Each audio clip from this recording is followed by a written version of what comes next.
Baik, perkenalkan nama saya Imadi Agus Sandika. Saya akan mempresentasikan yang pertama mengenai pengertian perencanaan pembangunan. Pada dasarnya, perencanaan merupakan suatu cara, teknik maupun metode untuk mencapai tujuan yang diinginkan secara tepat, terarah dan efisien sesuai dengan sumber daya yang tersedia. Dengan demikian, secara umum perencanaan pembangunan adalah cara atau teknik untuk mencapai tujuan pembangunan secara tepat, terarah, dan efisien sesuai dengan kondisi negara atau daerah bersangkutan. Untuk mendorong proses pembangunan secara lebih cepat guna mewujudkan masyarakat yang maju, makmur, dan sejahtera. Baik, berikutnya yang kedua, komponen utama tujuan dan fungsi perencanaan pembangunan. Dari beberapa definisi dan pengertian perencanaan pembangunan dapat secara jelas bahwa komponen utama dari perencanaan pembangunan adalah yang pertama, usaha pemerintah secara terencana dan sistematis untuk didalikan dan mengatur proses pembangunan. Yang kedua, mencakup periode jangka panjang, menengah, dan tahunan. Yang tiga, terkait dengan variabel-variabel yang memengaruhi pertumbuhan ekonomi dan pembangunan secara keseluruhan, baik secara langsung maupun tidak langsung. Yang terakhir, memiliki suatu sasaran pembangunan yang jelas sesuai dengan keinginan masyarakat berdasarkan Undang-Undang Nomor 25 Tahun 2004 dalam rangka mendorong proses pembangunan secara terpadu dengan efisien. Maka perencanaan pembangunan di Indonesia mempunyai 5 tujuan dan fungsi pokok.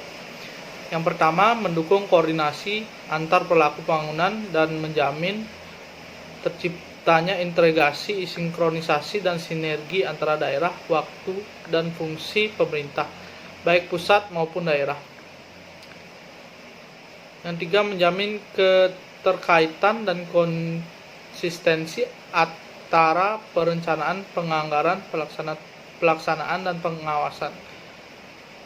Yang keempat, mengoptimalkan partisipasi masyarakat dalam perencanaan pembangunan. Yang kelima, menjamin tercapainya penggunaan sumber daya secara efisien, efektif, dan adil. Baik, berikutnya poin C, jenis-jenis perencanaan pembangunan. Menurut jangka waktunya, perencanaan bangunan dapat dikelompokkan atas 3 jenis, yaitu yang pertama, perencanaan jangka panjang. Perencanaan untuk jangka ini biasanya mencakup jangka waktu 10-25 tahun, tetapi pada era Orde Baru, pembangunan jangka panjang mencakup jangka waktu 25 tahun. Sedangkan pada era globalisasi, rencana pembangunan jangka panjang baik nasional maupun daerah mencakup waktu 20 tahun. Yang kedua, perencanaan jangka menengah atau kepala daerah. Sekarang di Indonesia, perencanaan jangka menengah mempunyai jangka waktu 5 tahun yang disusun oleh pemerintah nasional maupun pemerintah daerah.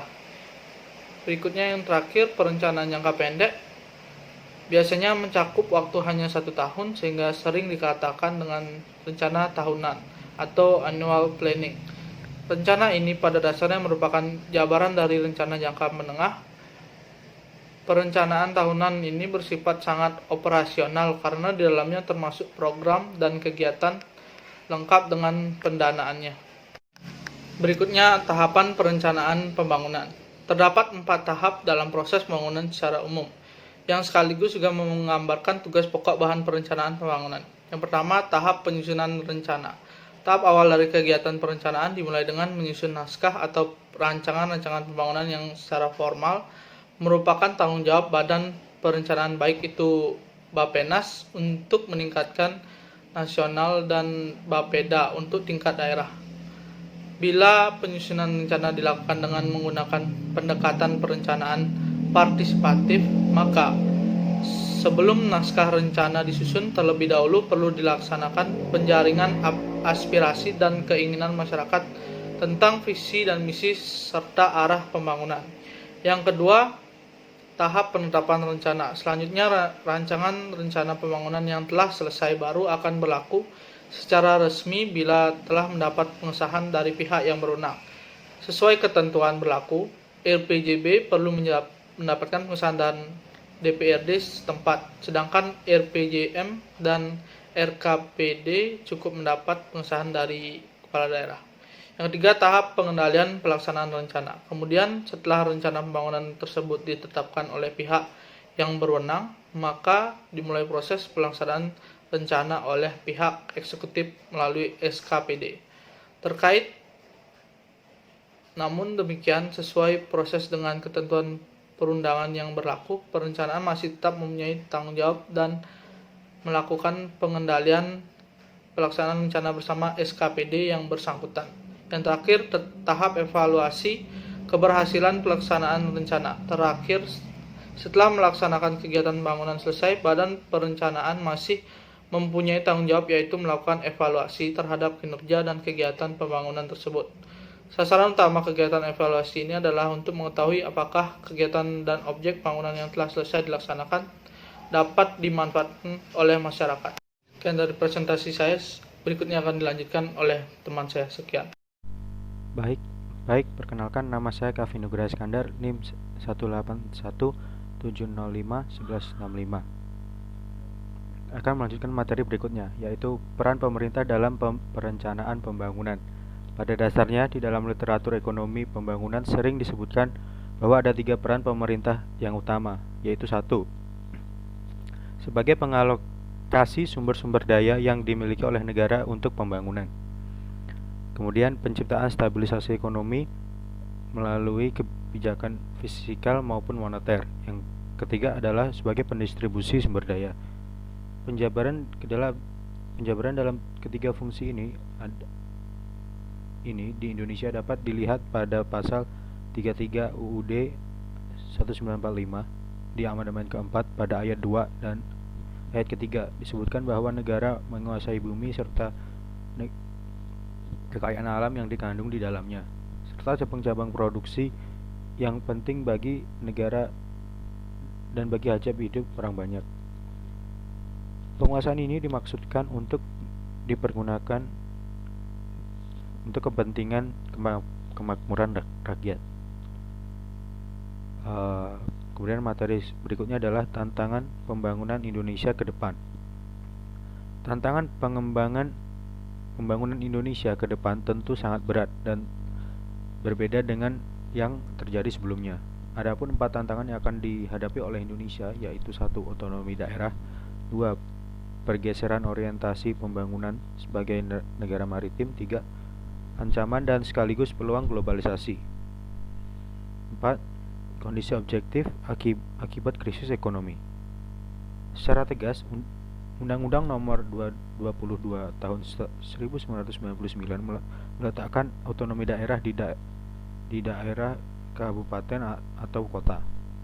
Hal ini berarti terjadi penguatan yang nyata dan legal terhadap kabupaten atau kota yang dalam menetapkan arah dan target pembangunannya sendiri. Pada satu sisi ini tentu terjadi penguatan pada daerah-daerah tersebut. Namun di sisi lain, otonomi daerah ini justru menciptakan ego daerah yang lebih besar, bahkan dapat memunculkan konflik antar daerah yang berdekatan atau bertetangga. Kemudian reorientasi pembangunan Indonesia ke depan adalah keunggulan sebagai negara maritim. Wilayah kelautan dan pesisir beserta sumber daya alamnya memiliki makna yang strategis bagi pembangunan ekonomi Indonesia karena dapat diandalkan sebagai salah satu pilar ekonomi nasional. Kemudian, ancaman dan peluang dari globalisasi ekonomi terhadap Indonesia yang terutama diindikasikan dengan hilangnya batas-batas negara dalam suatu proses ekonomi global. Proses ekonomi global cenderung melibatkan banyak negara sesuai dengan keunggulan kompetitifnya, seperti sumber daya manusia, sumber daya buatan atau infrastruktur, penguasaan teknologi, inovasi proses produksi dan produk, kebijakan pemerintah, keamanan, ketersediaan modal, dan lain-lain.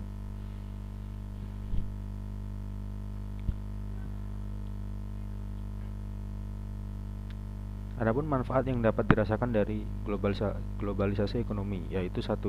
Spesialisasi produk yang didasarkan pada keunggulan absolut dan komparatif, potensi pasar yang besar bagi produk massal. 3. Kerjasama pemasaran bagi hasil bumi dan tambang untuk memperkuat posisi tawar. Yang terakhir, adanya pasar bersama untuk produk-produk ekspor yang sama ke pasar Asia Pasifik yang memiliki 70% pasar dunia. Di sisi lain, globalisasi juga memberikan ancaman terhadap ekonomi Indonesia dan ekonomi nasional dan daerah, berupa membanjirnya produk-produk asing yang masuk menyerbu pasar-pasar domestik akibat tidak kompetitifnya produk-produk buatan lokal. Kemudian materi terakhir adalah perencanaan pembangunan pada berbagai sektor. Yang pertama ada sektor ekonomi. Pembangunan ekonomi dalam 5 tahun ke depan diarahkan untuk dapat meningkatkan ketahanan ekonomi yang ditunjukkan oleh kemampuan dalam pengelolaan sumber daya ekonomi dan dalam menggunakan sumber daya tersebut guna memproduksi barang jasa bernilai tambah tinggi untuk memenuhi pasar dalam negeri maupun ekspor. Kemudian mengurangi kesenjangan. Pendekatan dan strategi pengembangan wilayah tidak hanya mengenai pertumbuhan ekonomi, tetapi juga pemerataan pembangunan ke seluruh wilayah yang ada di Indonesia. Dan ke seluruh wilayah Indonesia dan masyarakat dalam wilayah dilakukan dan wilayah guna mewujudkan keunggulan kompetitif di berbagai wilayah yang ada di Indonesia. Pada tahun 2020 sampai 2024 pengembangan wilayah dilakukan melalui 2 strategi utama, yaitu strategi pertumbuhan dan strategi pemerataan sebagaimana tercermin dari pendekatan koridor pertumbuhan dan pemerataan berbasis wilayah pulau. Kemudian peningkatan sumber daya manusia yang berkualitas. Tingginya proporsi penduduk usia produktif merupakan tanda dari struktur penduduk Indonesia. Perubahan struktur ini tentu akan membuka peluang bagi Indonesia untuk mendapatkan bonus demografi yang dalam jangka menengah dan panjang akan mendorong pertumbuhan ekonomi yang tinggi dan menghantarkan Indonesia menjadi negara berpenghasilan menengah ke atas. Kemudian pembangunan kebudayaan. Gerakan kebudayaan untuk mengubah cara pandang, sikap, perilaku yang berorientasi pada kemajuan dan kemodernan melalui internalisasi nilai-nilai esensial revolusi mental pada individu, keluarga, institusi sosial, masyarakat, sampai dengan lembaga-lembaga negara merupakan revolusi mental. Nilai-nilai esensial revolusi tersebut meliputi integritas, etos kerja, dan gotong royong yang merupakan nilai luhur budaya bangsa. Kemudian memperkuat infrastruktur. Dalam rangka mempercepat pertumbuhan dan pemerataan ekonomi Indonesia dapat dilakukan dengan salah satu pilihan strategis yaitu pembangunan infrastruktur. Perhatian pemerintah di bidang infrastruktur pada beberapa tahun terakhir telah berkontribusi pada peningkatan kualitas infrastruktur di Indonesia. Kemudian sosial budaya. Struktur penduduk Indonesia di tahun 2025 diperkirakan akan ditandai dengan tingginya proporsi kelompok usia produktif. Hal ini menunjukkan bahwa momentum untuk meraih keuntungan demografi bagi Indonesia akan muncul pada tahun tersebut.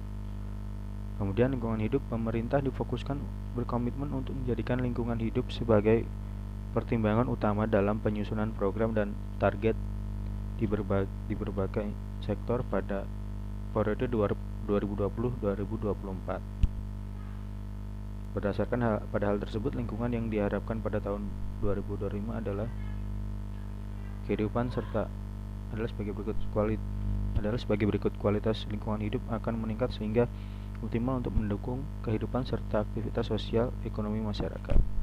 Sekian yang dapat saya sampaikan. Terima kasih.